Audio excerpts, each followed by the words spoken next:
Ada sebuah ungkapan yang mengatakan bahwa kebahagiaan tidak bisa dibeli dengan uang. Secara ilmiah, hal ini sudah dibuktikan oleh seorang profesor ekonomi Amerika Serikat bernama Richard Esterlin. Tahun 1974, Esterlin mengatakan bahwa di Amerika Serikat, penambahan pendapatan tidak lagi mampu menambah kebahagiaan masyarakatnya. Fenomena ini kemudian dikenal dengan istilah Esterlin Paradox. Kebahagiaan adalah salah satu indikator perekonomian terbaru sebagai bagian dari konsep kesejahteraan subjektif.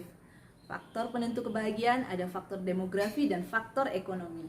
Secara ekonomi, yang paling menentukan kebahagiaan adalah penambahan pendapatan. Maka untuk menguji teori ini, saya membuat sebuah grafik sederhana sebaran indeks kebahagiaan Indonesia berdasarkan pendapatan. Dan hasilnya cukup mencengangkan. 5 dari 10 provinsi yang paling bahagia justru pendapatannya di bawah rata-rata. Sedangkan DKI Jakarta sebagai provinsi dengan pendapatan yang tinggi justru indeks kebahagiaannya rendah.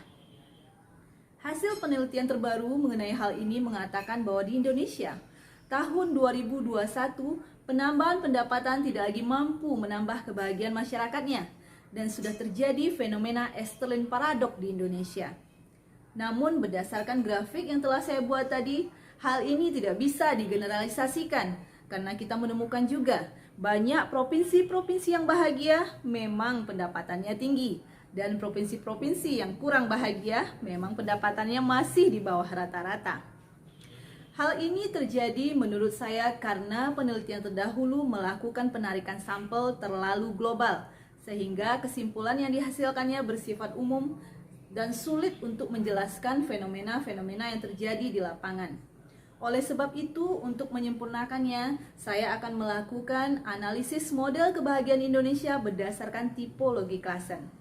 Melalui tipologi klasen, saya akan melakukan pengelompokan terlebih dahulu terhadap provinsi-provinsi dengan karakteristik pertumbuhan ekonomi dan pendapatan yang sama ke dalam satu kuadran. Tipologi klasen akan menghasilkan 4 kuadran yang berbeda dengan karakteristik masing-masingnya. Lalu melalui 4 kuadran ini saya akan membuat 4 model kebahagiaan dengan harapan akan lebih mampu untuk menjelaskan faktor-faktor penentu kebahagiaan sesuai dengan karakteristik masing-masing daerah. Sebagai sebuah penelitian terbaru, saya yakin hasil penelitian ini akan sangat bermanfaat bagi para akademisi untuk menambah referensi terkait konsep ekonomi kebahagiaan dari sudut pandang spasial. Dan bagi para pengambil kebijakan, hasil penelitian ini bisa dijadikan sebagai bahan pertimbangan dalam menyusun program-program pembangunan yang lebih terukur, terarah, spesifik sesuai dengan karakteristik masing-masing daerah yang pasti akan berbeda dengan daerah yang lain. Sampai jumpa di hasil, jangan lupa bahagia.